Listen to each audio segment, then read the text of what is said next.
आकाशवाणी भोपाल से प्रस्तुत है प्रादेशिक समाचार।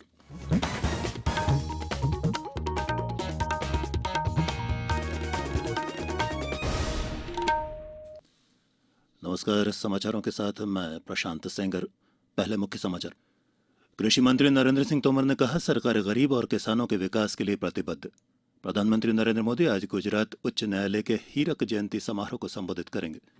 मुख्यमंत्री शिवराज सिंह चौहान ने सभी पेयजल योजनाएं समय पर पूरी करने के निर्देश दिए और प्रदेश में देश की पहली चिकित्सा छात्र बीमा योजना लागू होगी।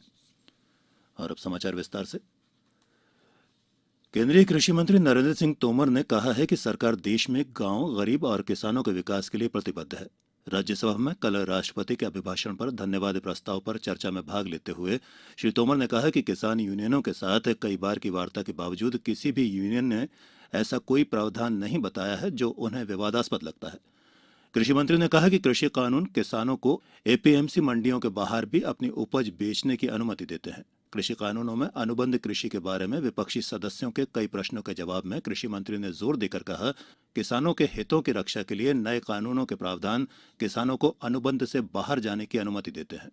उन्होंने कहा कि सरकार अभी भी कृषि कानूनों पर उपजे मतभेदों को लेकर किसानों के साथ चर्चा के लिए उपलब्ध है। प्रधानमंत्री नरेंद्र मोदी आज गुजरात उच्च न्यायालय की हीरक जयंती के उपलक्ष्य में आयोजित समारोह को वीडियो कॉन्फ्रेंस के माध्यम से संबोधित करेंगे। श्री मोदी उच्च न्यायालय की स्थापना के 60 वर्ष पूरे होने के अवसर पर एक स्मारक डाक टिकट भी जारी करेंगे। केंद्रीय विधि और न्याय मंत्री रविशंकर प्रसाद, उच्चतम न्यायालय के न्यायाधीश और गुजरात मुख्यमंत्री विजय रूपाणी भी इस कार्यक्रम में शामिल होंगे। केंद्रीय स्वास्थ्य मंत्री डॉक्टर हर्षवर्धन ने कहा है कि 22 देशों ने भारत से कोविड-19 टीकों की आपूर्ति किए जाने का अनुरोध किया है। उन्होंने कल लोकसभा में बताया कि भारत पहले ही 15 देशों को कोरोना वैक्सीन भेज चुका है। ये वैक्सीन अनुदान सहायता और अनुबंध खुराक के रूप में भेजी जा रही है। स्वास्थ्य मंत्री ने बताया कि भारत 21 दिनों में सबसे तेज 50 लाख कोविड-19 टीके लगाने वाला पहला देश बन गया है। केंद्रीय संस्कृति और पर्यटन मंत्री प्रहलाद सिंह पटेल ने कल कंबोडिया के पर्यटन मंत्री डॉक्टर थोंग खोन के साथ आसियान भारत पर्यटन मंत्रियों की 8वीं बैठक की वीडियो कॉन्फ्रेंस के माध्यम से सह अध्यक्षता की। दोनों मंत्रियों ने पर्यटन क्षेत्र पर महामारी के बुरे प्रभाव से निपटने के लिए मिलकर सहयोग करने की आवश्यकता पर जोर दिया। बैठक में सभी देशों के मंत्रियों ने वैश्विक महामारी कोविड के दौरान इस क्षेत्र में लोगों की मौत और आजीविका को हुए नुकसान पर दुख व्यक्त किया।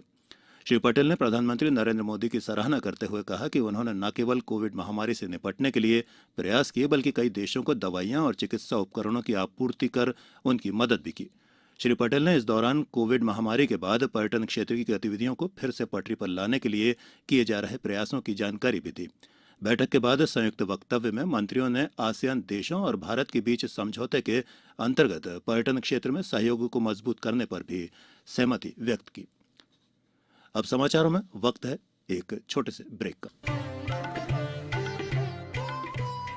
कोविड-19 से बचाव और सुरक्षित रहने के 3 उपाय। मास्क लगाएं, 2 गज दूरी है जरूरी, सुरक्षित दूरी रखें, हाथ और मुंह साफ रखें। ब्रेक के बाद एक बार फिर आप सभी का समाचारों में स्वागत है। मुख्यमंत्री शिवराज सिंह चौहान ने निर्देश दिए हैं कि नगरीय क्षेत्रों में संचालित सभी पेयजल योजनाएं समय से पहले पूरी की जाएं और प्रदेश का कोई भी नगर बिना सीवरेज सिस्टम के न रहे। श्री चौहान ने कल भोपाल में नगरीय प्रशासन विभाग की समीक्षा बैठक में कहा कि प्रदेश के हर नगर में नल से पर्याप्त स्वच्छ पेयजल पहुंचाया जाएगा। मुख्यमंत्री ने निर्देश दिए कि जो योजनाएं पूर्ण हो गई हैं उनका भौतिक सत्यापन भी कराया जाए। इस बैठक में नगरीय प्रशासन मंत्री भूपेंद्र सिंह भी मौजूद थे। बैठक में विभागीय आयुक्त ने बताया कि प्रदेश के 211 नगरीय निकायों में पेयजल योजनाएं पूरी हो गई हैं और 167 में कार्य चल रहा है। भोपाल और अहमदाबाद के बीच कल से सीधी उड़ान सेवा शुरू हो गई है। मुख्यमंत्री शिवराज सिंह चौहान ने राजा भोज विमानतल पर एक निजी एयरलाइंस कंपनी की इस उड़ान सेवा का शुभारंभ किया। उन्होंने कहा कि प्रदेश में बढ़ रही हवाई सेवाओं से पर्यटन सेक्टर में वृद्धि होगी और आत्मनिर्भर मध्यप्रदेश के मार्ग पर हम अधिक प्रभावी तरीके से चल सकेंगे। एयरलाइंस कंपनी के कैप्टन संजय मंडालिया ने जानकारी दी कि भोपाल से अहमदाबाद के लिए प्रति सोमवार, बुधवार और शुक्रवार को हवाई सेवा उपलब्ध होगी। कंपनी की भोपाल, जबलपुर, छिंदवाड़ा, सतना और मध्यप्रदेश के अन्य जिलों से भी उड़ानें आरंभ करने की योजना है। इसके अलावा उड़ानों से छत्तीसगढ़ के रायपुर और बिलासपुर नगर को जोड़ने का भी विचार है। प्रदेश में देश की पहली चिकित्सा शिक्षा छात्र बीमा योजना लागू की जाएगी। इस योजना को जल्दी ही अंतिम रूप दिया जा रहा है। प्रदेश के चिकित्सा शिक्षा मंत्री विश्वास कैलाश सारंग ने कल भोपाल में पत्रकारों को ये जानकारी दी। उन्होंने बताया कि इस बीमा योजना के तहत प्रदेश के चिकित्सा, दंत चिकित्सा, नर्सिंग महाविद्यालयों और पैरामेडिकल संस्थानों में पढ़ रहे छात्रों को स्वास्थ्य बीमा और व्यक्तिगत दुर्घटना बीमा का कवच दिया जाएगा। इस बीमा योजना के लिए वार्षिक प्रीमियम की राशि को संबंधित महाविद्यालय द्वारा वहन किया जाएगा। श्री सारंग ने बताया कि इस बीमा योजना में छात्रों को 2 लाख का मेडिक्लेम मिलेगा। व्यक्तिगत दुर्घटना बीमा के अंतर्गत स्थायी डिसेबिलिटी और मृत्यु होने पर 10 लाख रुपए का मेडिक्लेम दिया जाएगा।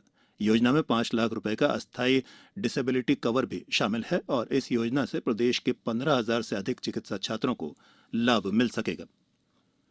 रेडक्रॉस सोसाइटी रतलाम के पूर्व चेयरमैन महेंद्र गादिया ने लोगों से कोविड वैक्सीन लगवाने की अपील की है। साथ ही उन्होंने मास्क और 2 गज की दूरी का पालन करने को भी कहा है। विश्वव्यापी इस महामारी में हम दवाई से और काफ़ी इलाज से तो चल ही रहे हैं, लेकिन दवाई के साथ सबसे पहले दवाई भी और कड़ाई भी, ये कम से कम हम पालन का निश्चित करें। हम मास्क लगाएं और हाथों को सैनिटाइज करें। जिस सोशल डिस्टेंसिंग का जो हमारा मोदी जी का भी जो आह्वान था, उसको भी हम कड़ाई से पालन करें, क्योंकि बिना कड़ाई के हम कितनी भी दवाई लेंगे लेकिन इसको ख़त्म नहीं कर पाएंगे। सबसे पहले हमें जागरूक होकर दवाई और कड़ाई दोनों बात पर ध्यान। राज्य मुक्त स्कूल शिक्षा बोर्ड द्वारा आयोजित की जाने वाली कक्षा 5वीं और 8वीं की बोर्ड स्वाध्यायी परीक्षाओं के ऑनलाइन आवेदन की प्रक्रिया प्रारंभ कर दी गई है। कक्षा 5वीं के लिए इस साल 1 जनवरी को 11 वर्ष की आयु पूर्ण करने वाले और कक्षा 8वीं के लिए 14 वर्ष की आयु पूर्ण करने वाले विद्यार्थी इस परीक्षा के लिए आवेदन कर सकते हैं। वहीं कक्षा 8वीं के लिए शैक्षणिक योग्यता के तहत मान्यता प्राप्त संस्था से कक्षा 5 उत्तीर्ण होने के पश्चात 2 वर्ष का अंतराल आवश्यक होगा।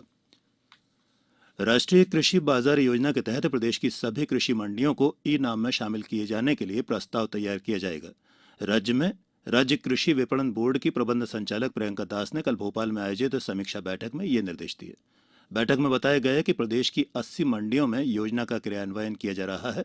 शेष मंडियों में भी शीघ्र ही इस योजना का क्रियान्वयन किया जा सकेगा।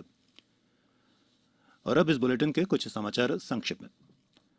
केंद्रीय इस्पात राज्य मंत्री फग्गन सिंह कुलस्ते ने कल भोपाल में मुख्यमंत्री शिवराज सिंह चौहान से मुलाकात कर प्रदेश के विकास और केंद्रीय योजनाओं के बेहतर क्रियान्वयन के बारे में चर्चा की। मुख्यमंत्री श्री चौहान आज कटनी में विभिन्न कार्यक्रमों में हिस्सा लेंगे। भाजपा विधायकों का 2 दिवसीय प्रशिक्षण शिविर 12 और 13 फरवरी को पचमढ़ी की बजाय उज्जैन में आयोजित किया जाएगा। श्योपुर जिले की बड़ौदा नगर परिषद के मुख्य नगर पालिका अधिकारी को कार्य में लापरवाही बरतने पर निलंबित कर दिया गया है। और सेवानिवृत्त जस्टिस GS सोलंकी को राज्य किशोर न्याय बोर्ड और बाल कल्याण समिति के अध्यक्ष और सदस्यों के लिए चयन के लिए गठित समिति का अध्यक्ष मनोनीत किया गया है। और अंत में इस बुलेटिन के मुख्य समाचार एक बार फिर। कृषि मंत्री नरेंद्र सिंह तोमर ने कहा, सरकार गरीब और किसानों के विकास के लिए प्रतिबद्ध। प्रधानमंत्री नरेंद्र मोदी आज गुजरात उच्च न्यायालय के हीरक जयंती समारोह को संबोधित करेंगे। मुख्यमंत्री शिवराज सिंह चौहान ने सभी पेयजल योजनाएं समय पर पूरी करने के निर्देश दिए। और प्रदेश में देश की पहली चिकित्सा छात्र बीमा योजना लागू होगी। इस बुलेटिन के अंत में एक अपील, हमेशा ध्यान रखें, मास्क और 2 गज की दूरी, हाथ धोना भी है जरूरी। नमस्कार।